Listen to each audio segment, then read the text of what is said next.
Oh, there you are. I can hear you. Awesome. Yeah, no, like you said, the game style compared to this time last year, where it was a little bit more doom and gloom from all reports. And I remember I was talking to you before the game, and you were referring back to last year and how it didn't look positive at all this time last year against the Hawks, but that was different this year.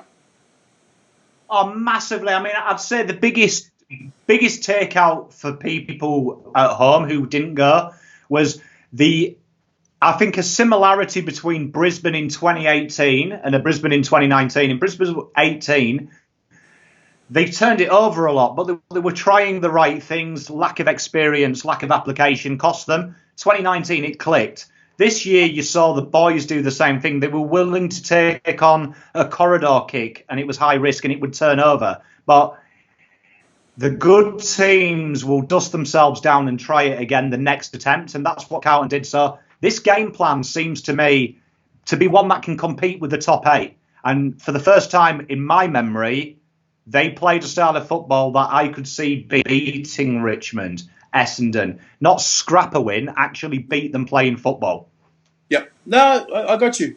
I got you. I mean, obviously, Collingwood. I mean, if you look at some of the way that they played, you can tell that they were a little bit rusty themselves as well. And probably kudos needs to go to, I guess, the way that we've been training, because the skills were obviously better than them overall when it counted, obviously. And yeah, look, I'm just pumped to get into this. And obviously, if you're watching this, you more than likely have seen the highlights and the review. And so I've had my say. So the purpose of tonight is really for you guys to have your say. And we're going to bring a bunch of different themes and graphics up on screen. And I'm just really interested to see what everyone's thoughts are on different aspects of the game yesterday. So without further ado, we spoke a few days ago, Dan, on the live show about you tracking a few players, and that plan went to shit real quick, because we had, I think the original plan was Jack Martin and Zach Fisher. SPS. Sorry, Yeah. SPS. Neither of which played. So then the third one didn't play. So in the end, we ended up tracking Tom Williamson and Josh Honey, because there's obviously one that we want to look at as well. So we're going to get you those heat maps. They'll be very exclusive to this video. But I guess what I want to start with is the overall game style and the notes that you took away from that. So I'm putting up the graphic shortly now for that. But talk to me and talk to the audience, Dan, about what you saw of the game plan. And for those of you at home, by all means, feel free to chime in here. So, I mean, for me, if you watch any of my analytics corner, the rival videos, you'll see when we've done good teams, we talk about transition of the football. This is the modern day football. This is the post 2010, 2020 style of football. The top teams transition well and play from the back. Now, it's something that Carlton horrifically do. Like, traditionally in the last 5 years, our team allows teams to lock us inside our defensive 50. A bit like we saw yesterday with Collingwood.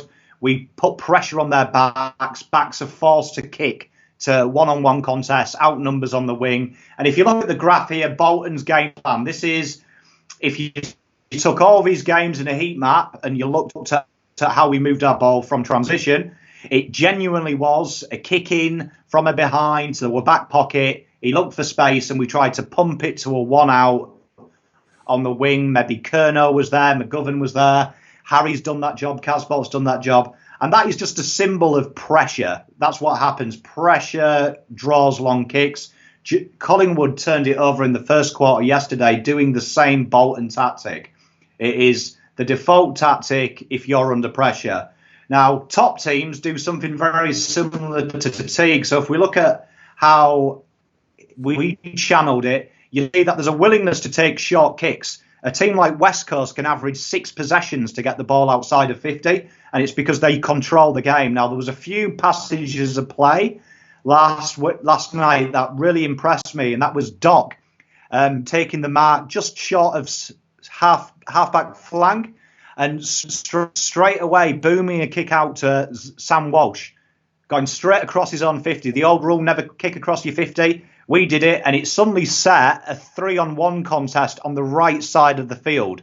And that's because teams set up in a certain channel, And you play a bit of cat and mouse. Dimmer calls it the cat and mouse game. You allowed their forward line to come to you. And what it does is it draws men towards you. People look to screen a pressure inside defensive 50, and it creates space for the midfield off half-back to either cut back in the corridor, the shortest part of the ground, or go back to a more open style playing that you'd see with Richmond.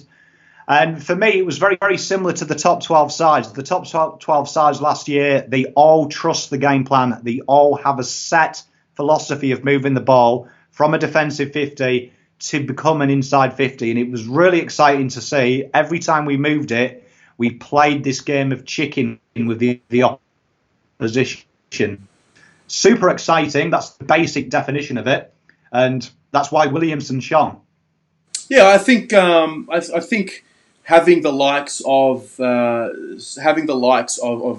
Sam Doherty and Williamson, who we've both spoken about it, they're very similar players, just with opposite foots. And so, how much of it do you contribute to having the personnel that can execute the game plan, as opposed to this is just the way Teague wants to play? Well, I mean, I think it is a Teague style. I think Teague wants to play a direct brand of football, cover a lot of ground very quickly. It's traditionally very effective. You look at Richmond, they play that style of football. You look at GWS, they play that style of football. The Doggies certainly do. So it is a modern day football. It is if there was a style of football that is the millennial game, this is it. So, and speaking to some of the older people, it's sometimes not as appealing on the eye. As a young person, it probably is, and I think it's a young sport, and I think the personnel comes into it to a lesser extent. You do want people who are good kicks, but really it's about being aggressive and trusting the system, and that's something I saw yesterday. The players trusted the system. They seem to have a philosophy of, it didn't work this time, it will work next, and they were willing to try it. And that is important for Carlton, because for the last 5 years, we try and implement something new, but we always run home to a default game style. And it's exciting to see these players start to have belief in systems, in themselves. A lot of takeouts yesterday, but I mean, this was one for me. The way we move the ball is very un-Carlton-like. Yeah, it definitely, there was a clear difference about it. And a few comments here coming through. If you're watching at home, by all means, please add to what Dan said about the game style, and we'll have a chat about it here.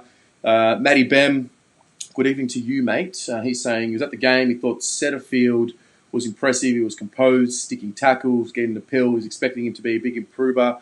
Christian Chapcoon, good evening to you, mate. Good evening to you, Kuda, as we know him as. He's saying not so much about how the team goes during the preseason, but more about what game style that we're playing. That's what he's looking at, and also the individuals in there as well. I guess, everyone, that's the beauty of this. Everyone goes to these practice games with a different lens in mind of what they're looking for. I mean, you were talking to me yesterday about you were really looking at game style over most things. Oh, 100%. I mean, for me, football, particularly in the last 5 years, has become more tactical than it ever has been. And you see the advent of different game styles every year. Someone comes up with some new innovation in the way the ball's moved. I mean, one big thing for me as well was there was a wonderful passage of play just in front of me where Williamson took off and Sam Walsh was next to him and he kept shouting to him, "I'm here if you need, Tom. Here, here, here," as if to say, handball it to me. Keep the ball moving. And there was a few times Williamson was caught. He got the handball away. We kept on moving forward. And that's how Richmond play, the attacking twos, pairs all the time. It's really exciting because we've got a young list. So young lists can play this game style really effectively. Yep. Greg is talking about how he likes Simpson burning younger players through the centre. That was good footy for him. Anthony Walsh is talking about Pagan's Paddock might come back with our tall forwards. What do you think about the forward line and how it functioned yesterday? Because obviously it's not the forward line that we want to have full time. We know that. So what do you think of sort of Plan B, if you will, or Plan C? I thought Plan B was very good. I think Kennedy and Casbolt work very well as a foil. It's Casbolt was phenomenal. And to me, my issue with Casbolt, And I've only got one negative with Casbolt.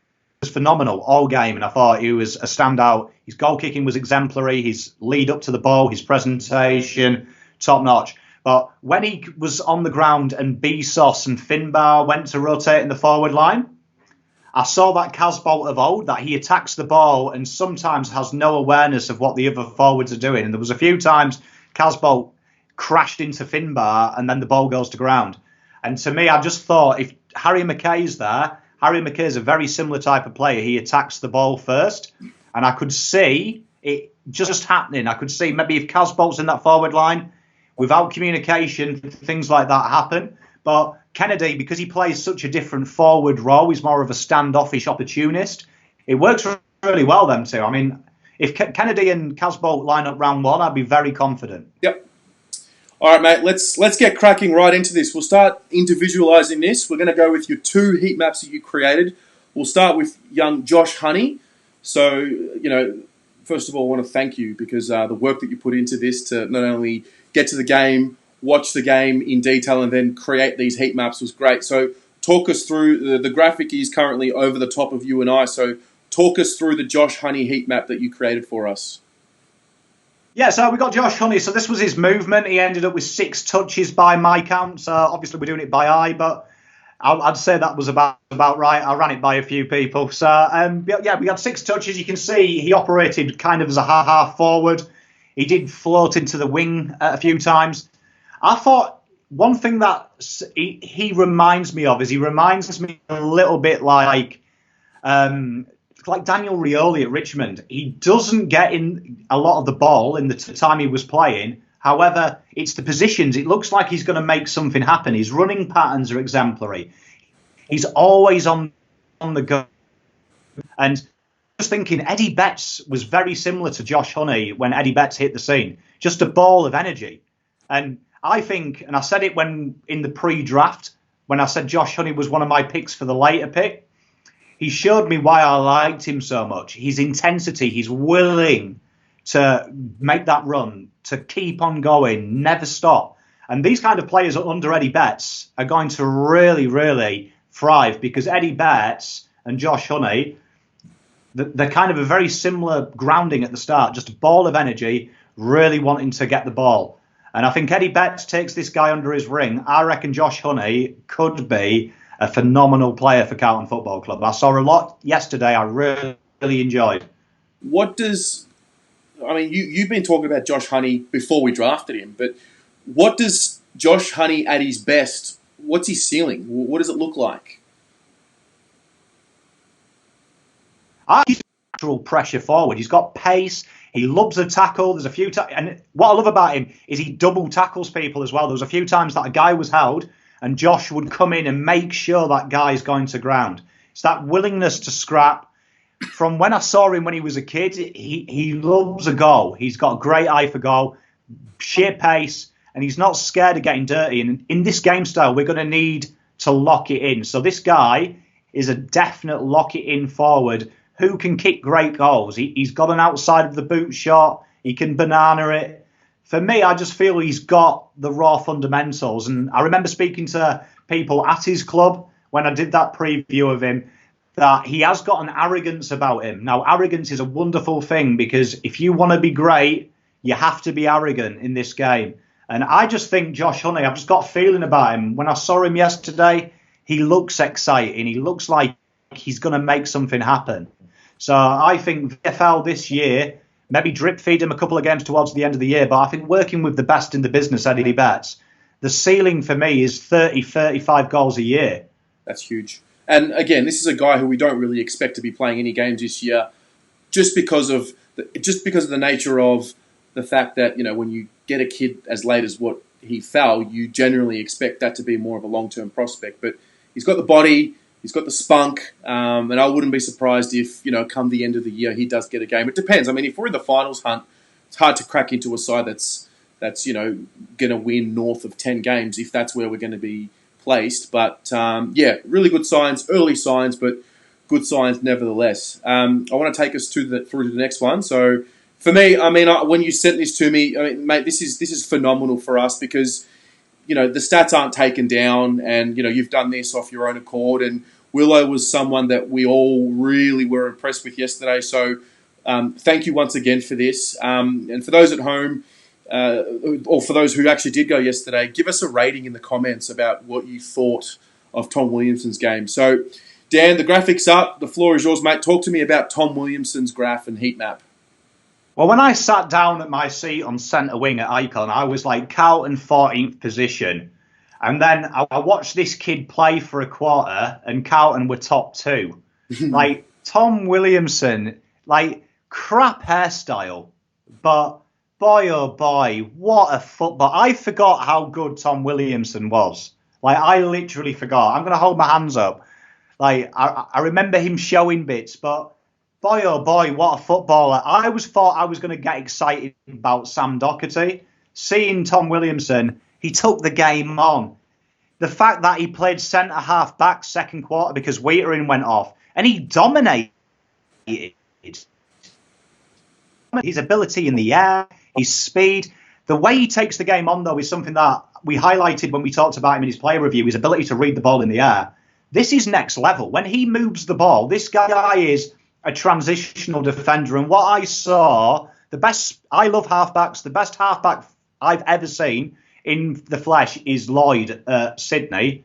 Williamson's better than Lloyd in that quarter. That is Lloyd stuff, what he was doing. Taking the game on, changing it up. His ability to kick that goal he kicked, the tackle, turnover, get the ball, inside 50 goal, they are worth their weight in rocking horse poo. That's how rare they are. Like, how many times do you see a rocking horse have a poo? Never. That's how rare players like Tom Williamson are.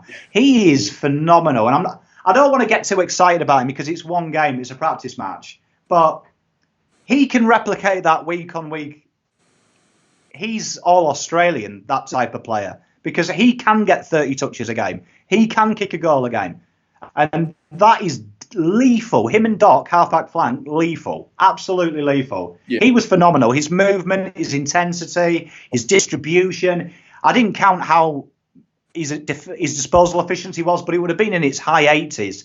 He just hit targets, and it's his vision of going in the corridor, going through the corridor. It was a great moment. I remember he took the ball and side bottoms trying to close the angle down the flank, and he just whipped it through the corridor, and you could see it fooled side bottom. Now, side bottom reads the game better than most, and it was little things like that I noticed that I thought, wow, Williamson's one hell of a footballer, and I just pray to God he stays fit.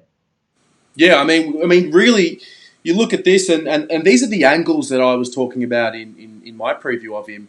These are the angles on the left side of the ground that Willow can provide us, and by the same token, the exact same angles on the other side of the ground for Sam Doherty. And so for that reason, that creates so much space for guys up the ground like the Zach Fishers, the Lockie O'Briens, the runners, the Will Setterfields on the wing, the Sam Walshes, because he's got the same ability as Doherty to not only kick it long over a zone, but short through a zone. And I can only assume that the zone defense is still going to be a feature of the league in 2020. So, yeah, look, and again, it is one game, but it's just the manner in which he plays. He's not going to not try and do what he did yesterday if he is to play round one. And speaking of, and this is the question I want to put to you and everyone else, is Tom Williamson, does that put him right in the contention for round one, and does he play round one? Put a comment leave a comment below if you're watching. Does Tom Williamson now put himself into the round one calculation?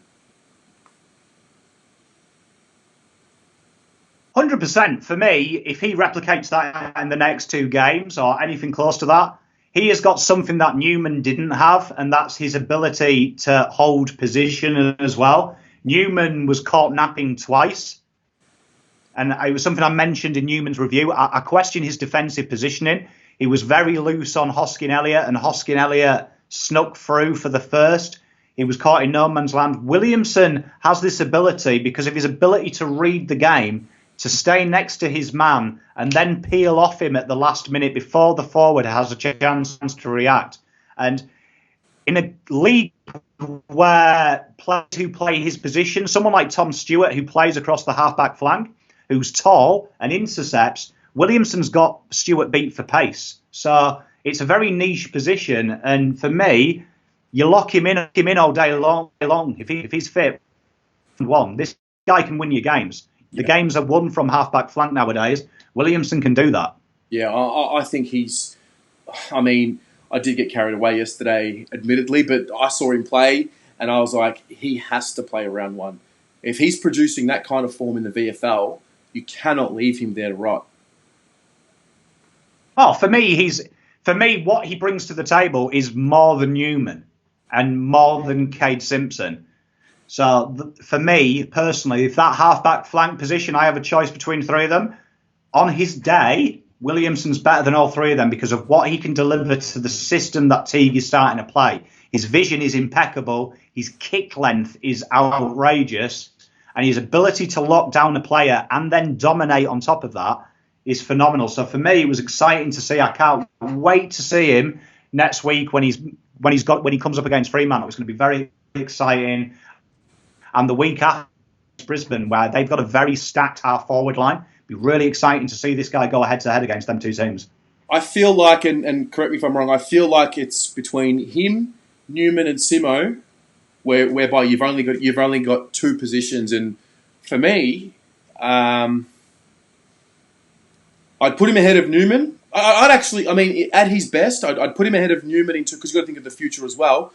Who would miss out if he was to come in? It's got to be one of Newman or Simo, right? I'd say Newman would miss out because I'd imagine like Simo did slot back into the back pocket yesterday as well. And these two worked in tandem. So, I mean, that's exciting because I think Simo as well playing at the back pocket. He's not going to have to run as much. He's not going to have to try and boom the kick out 30, 40 metres. So, I mean, that's one thing that you can see the difference between Williamson and Simo. Their ability to be accurate with a kick at length. And it was very prevalent yesterday.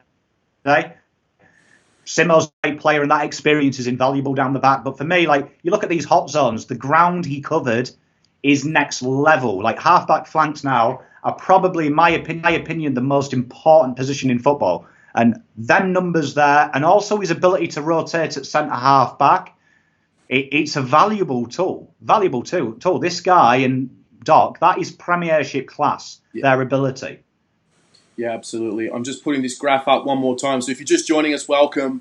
Dan went to the length of recording the stats for Tom Williamson specifically yesterday. So it's funny because where we were sitting was right, if this is the ground yesterday, we're sitting right below it on the wing. And so a lot of Tom Williamson's disposals happened pretty much in front of you. So he had 14 disposals, and this would have been in about, I think he definitely played the first two. Not sure if he played in that third period, but considering the game time that he had, they were 20-minute quarters or periods, if you will. So this is on track for a ridiculous game, especially when you talk about a goal. Mate, again, thank you very much for this, and I think we'll definitely be looking to have you do some more of these heat maps in the future. Oh, definitely. I mean, it'd be a lot easier as well because someone takes all the individual disposals for me when the JLOT or Marsh Cup, as it's called now. So we can get 2 features every week. I don't mind doing that. Yeah, for sure. All right, let's start looking at some players individually, and this will be your turn at home to really get your ratings in. We'll try and be as efficient as possible. We've picked about, I think it's 8 or 9 of them here. Some of the notable players. Dan, obviously, will get your thoughts, and then for you guys at home, we'll get your thoughts. The first one, we'll just start with the big fella, Levi Casbolt. For those of you at home, please leave your comments about him. I'll try and get as many as I can up on the screen. Dan, what do you think? And also give him a rating as well. So give him a number and then a bit of what you noticed about him. 8 out of 10, easy. He was phenomenal. I mean, anything that came within his clutch, he killed it. He took the marks. What really impressed me, and something that you don't see from Levi Casbolt, is his ability to bring the ball to ground. Now we've got Betts there. There was a distinct thing that if you can't mark it and you're on a 2-on-1, just tap it to ground and let Betts do his magic. I thought he linked up well with Betts. I think his kicking was brilliant.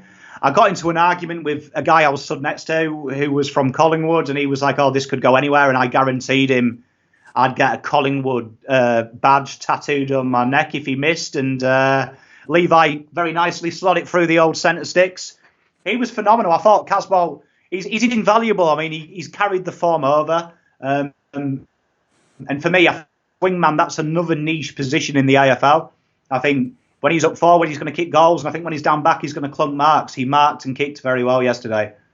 Yep, for sure. I'm seeing a few 10 out of 10s here. Debbie's giving him 100. Love that from Deb. Debbie, one of your boys. Greg's giving him a 10. Matty Hagen's giving him a double Cobra. Nicholas Van Roven's giving him a 9. Chris Grimwood's giving him a 9 out of 10. Yeah, I mean, look, I felt, I mean, there was a lot more of the game to go as well. Some questions here about did he ruck? I didn't see him. Yeah, he did. He did? I didn't see him ruck in the middle. He took the ball ups around the ground, the stoppages around the ground. He took a couple just in front of me. He did all right against... I think that's a good position for him as well. I think him doing that kind of around the ground work, yeah, it's a little bit of a different art when you do just a ball up in the 50. Yeah. I don't know.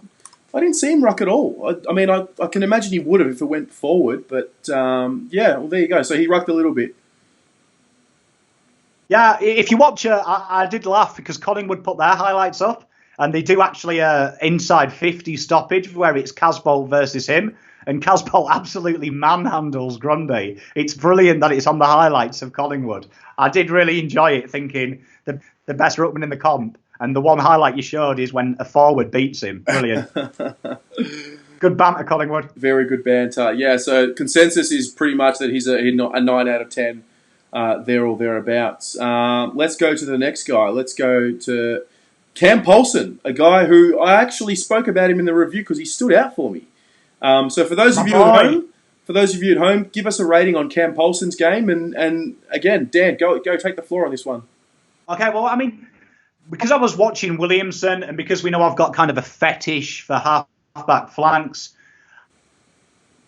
I did try most of my energy on watching Carlton's backline operate with and without the ball. Now, one thing I'll say about Cam Paulson is his energy is electric, and his ability to close down space and not allow easy marks and easy possessions was really paramount for me. And I know he gets a lot of stick, Cam Paulson. He does get a lot of stick. We all love to throw a bit of shade at Cam Paulson, probably because he was in High School Musical and it's a rubbish film.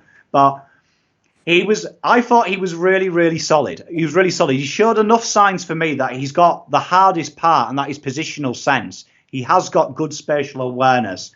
Now, the one negative is I counted he had about 3 touches and he turned over a kick. And the thing I'll say when he turned over the kick, because it happened right in front of me, was you could see that down the flank was Walsh, and then Levi was in the corridor. And you could see as he changed his mind. You could see he changed his mind and he fluffed the kick. So I think that's something that he needs to work on. If he cleans up his disposal and his kick, you know, for me, he's a dark horse that he'll get a year deal. I reckon it'll work. So here's Pom's big call. Cam Paulson will do a Liam Jones and prove everyone wrong. Look, if it happens, we're talking about depth, depth beyond anything, especially in that back line. I think his time as a forward is probably over, but I agree with you. I thought he showed some signs. It's very early in the piece, so obviously I don't want to get carried away. It was just one practice match, and obviously it's really probably the first time he's played in that position. So, yeah. Get excited, all Australian, the next Rory Laird, Cam Paulson. But one thing I will say about Cam Paulson as well, I forgot to mention it, is he's devious. Like, there was a moment where he'd taken outside, gave away the free kick. But as he was getting up, he put his knees into his ribs. And it's little things like that I appreciate, because the good footballers can antagonise you and show you're not a pushover. So I think as Carlton fans, we have to get behind Cam Paulson, because if he makes it to a 7 out of 10 halfback, our list is better. Yep. Peter Vlahos has given him a 6. Josh Ferguson gave him a 0.2. Greg gave him says he hopes that he's going to make it. Peter Vlahos gave him a 6, as I said. Doug Jones giving him a 5. Nicholas Van Roven has given him a 7. So has Bradley Kerr. Interesting times. There you go. All right, let's move on. We'll go to Matt Kennedy next, who played predominantly as a forward. How did you at home? How did you see his game? What did you rate it out of 10 if you were there? And Dan, what about you? Talk to me about Matt Kennedy. I think he's decidedly slimmed down. When I was looking at Kennedy, and he moves so fluently, and that was something that I know he's been playing in. It's really obvious he's been playing injured because he just moved beautifully. It was really graceful. I thought he applied pressure really well. In the first quarter, aside from the first 5 minutes, Collingwood couldn't get it outside of their 50. And I had to kind of check my eyesight because I was like, is this Carlton? Are we locking it inside of 50? And Kennedy was a big component of that because no one got an easy kick out in the back pocket. Kennedy was in your face all the time. I thought he presented well. I thought he fought well on the ground. And I was really impressed towards the sixth quarter when we brought the kids on and we shift Kennedy to the midfield. He really took on a leadership role. You could see he was really guiding the younger boys. And that excited me because I thought he has been on our list a long time. So really a senior figure at Carlton.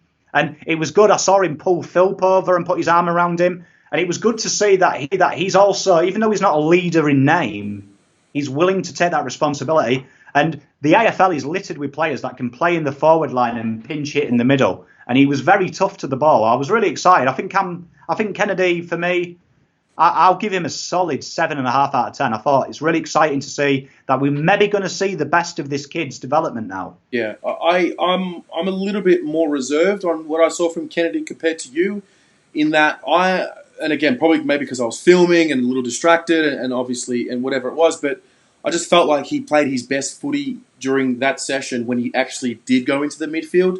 But maybe I wasn't looking at his positioning as a forward and you know, the leadership stuff and the pressure and all of that. And you know, the thing is, if he's in the side and we're going to see those 8 possession games, no goals type performances, it's going to be hard to keep him in the side. But having said that, if he played so well as a midfielder, I don't think it's a position that he's going to be able to start, especially round 1. I think there's so many midfielders ahead of him already. So, yeah, it's a tough one because he's now being groomed into a completely different role to what he was drafted and I guess recruited to us at. So maybe we need to be a little bit more patient with him.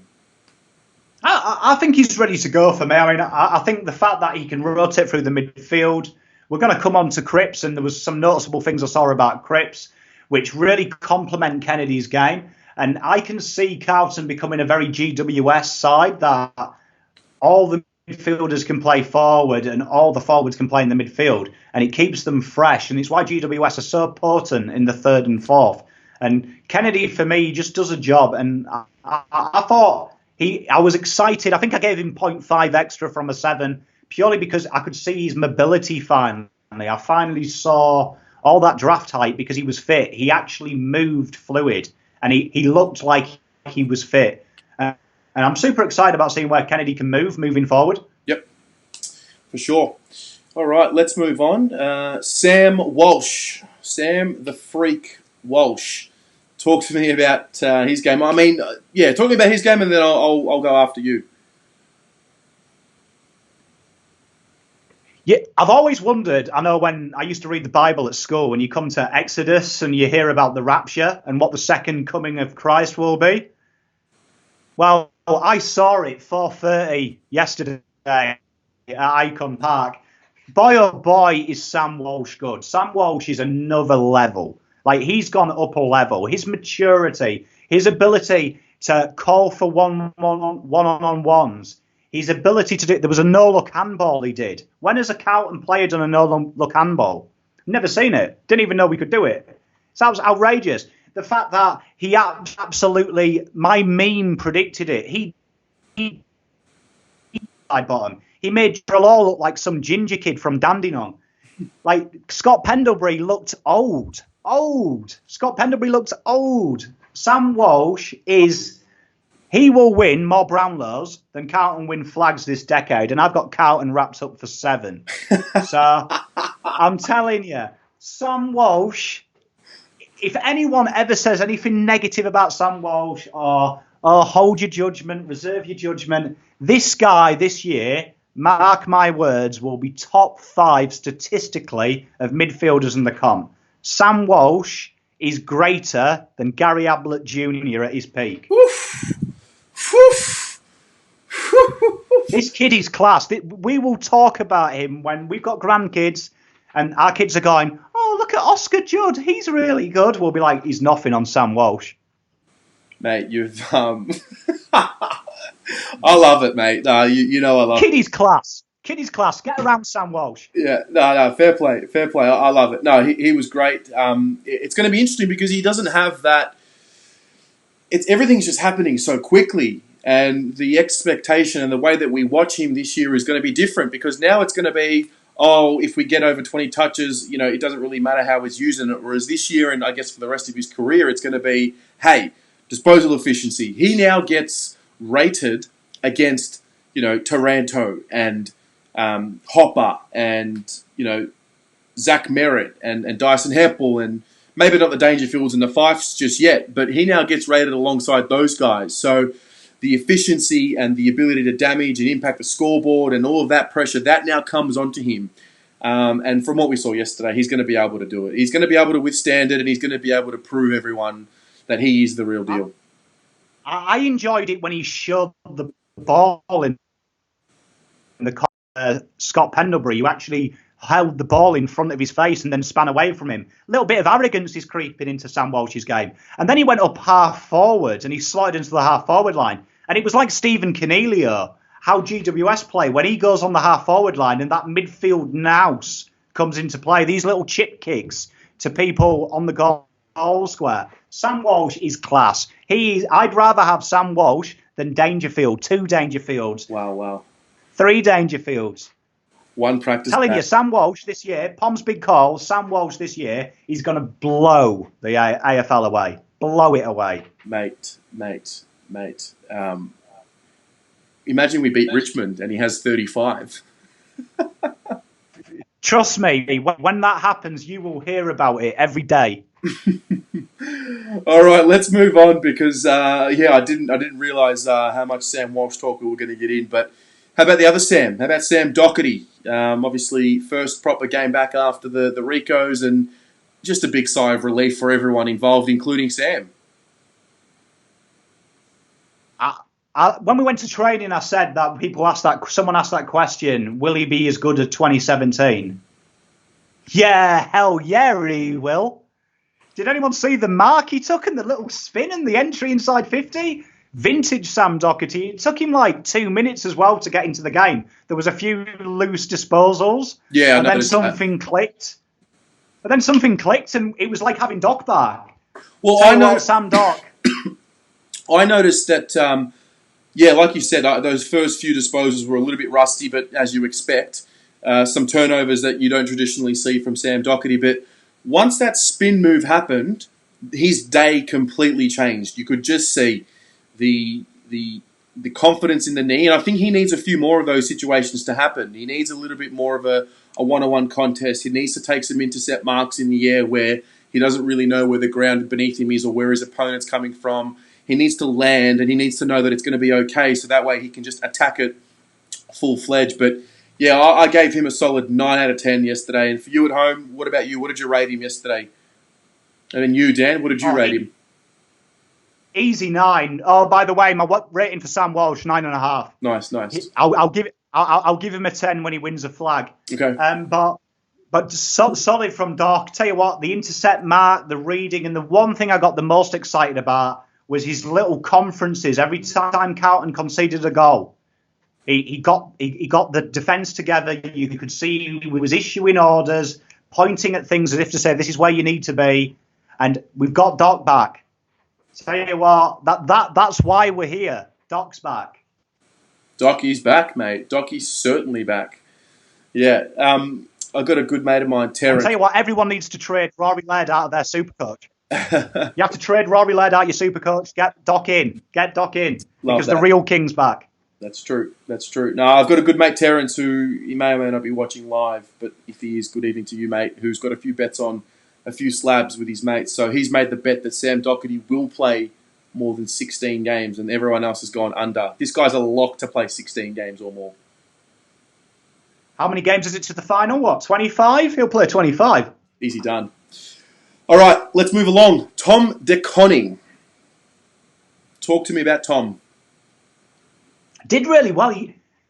I enjoyed him up forward, and when I saw him play up forward, he took his goal well, he presented well. I was thinking, maybe he's a shoe-in. Maybe he's a smoky for that Kerno position, so we could give him a chance to pinch it in the ruck.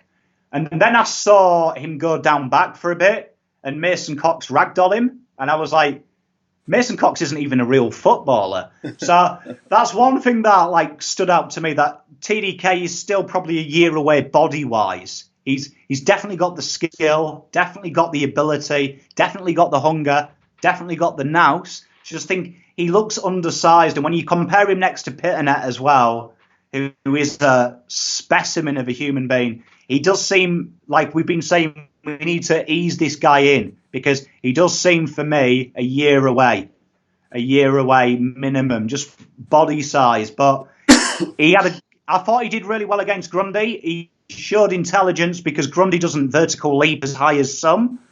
And he was very clever, the fact that he always out-jumped him, and he used his advantage against Grundy. He did very well on the ground as well, where Grundy is usually powerful. I thought he competed well. So there's a lot of good stuff.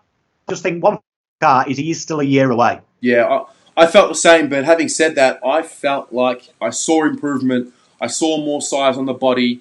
The marks he was taking when he went forward are a big, important point for me. He's going to have to be able to do that once he comes up to the AFL level.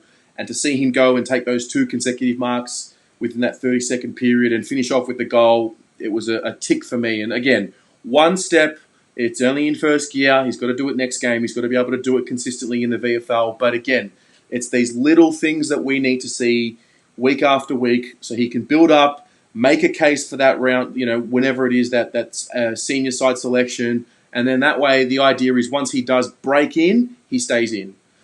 100%. I think for me, he's just 5 kgs away. 5 kgs. Because the only thing I saw with Grundy and with any defender he was on, it was just literally that skill, had the nous, had the forward craft. I'd be very happy to see him, though, mid-year next year play forward and pinch it in the ruck. I think that's a good way to go. Yep, for sure. All right, mate, let's move on to the ever-endurable, the ever-reliable Patrick Cripps, who he's looking a lot more trim. A lot more trim. He was covering a lot of ground yesterday. I didn't know if it was Patrick Cripps or Dustin Martin when he just ran through a pack. He must have gained 2 yards of pace. Yeah. He was quick. It was super exciting as well to see him not be on the ball. There was them moments where he slotted in on the wing and he just took off. Yep.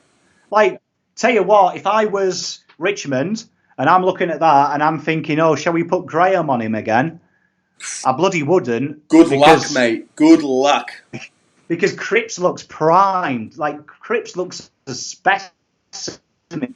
And one of the criticisms of Cripps is, does he impact the scoreboard as much as a Martin, as much as a Dangerfield? What I saw yesterday, he's just added that pace he was probably lacking to do that. I reckon he's going to hurt a few teams, because it seems Setterfield, Ed and Murphy did more of the contested work, and it allowed Cripper to go around and be a playmaker. He looks dangerous. Tell you what, yeah. I would not want to face Cripper now, because he is primed. He's got his shaved hair. The thing is, yes, he's got brute strength, but he's always the reality with Cripps is he's always going to be able to get a possession off no matter what.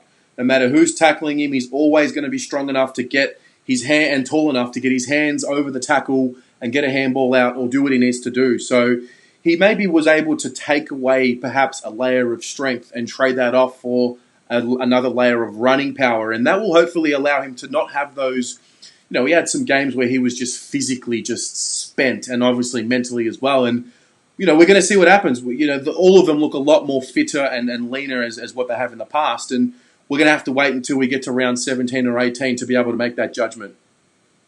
I mean, all Cripper's got to work on now is his victory speech when he gets his cup. Yeah, pretty much. He looks good, though. Cripper yesterday for me, 9.5 out of 10. I'll give you 10 when you win me a flag. Yeah. But, I mean, the don't argue as well. When he did the don't argue on Taylor Adams, I was like, wow, Cripper has suddenly gone up a gear. We've suddenly got an attacking trait starting to come across. I'd be worried. I'd be worried if I was Richmond. I reckon Cripper and Walsh are going to absolutely kill them. Look, it's the other thing as well is he's got mates around him that are stepping up as well. Obviously, maybe not to his level, but we just spoke about Sam Walsh. Murphy, when he's in there, he's class. The guy's a Rolls Royce. So Matt Murphy playing the halfback Sam Mitchell role. How good is that as well? Just pinging passes. yes, I did enjoy seeing that. I must say, I did enjoy seeing. Your boy. Yes, yeah, he certainly is my boy.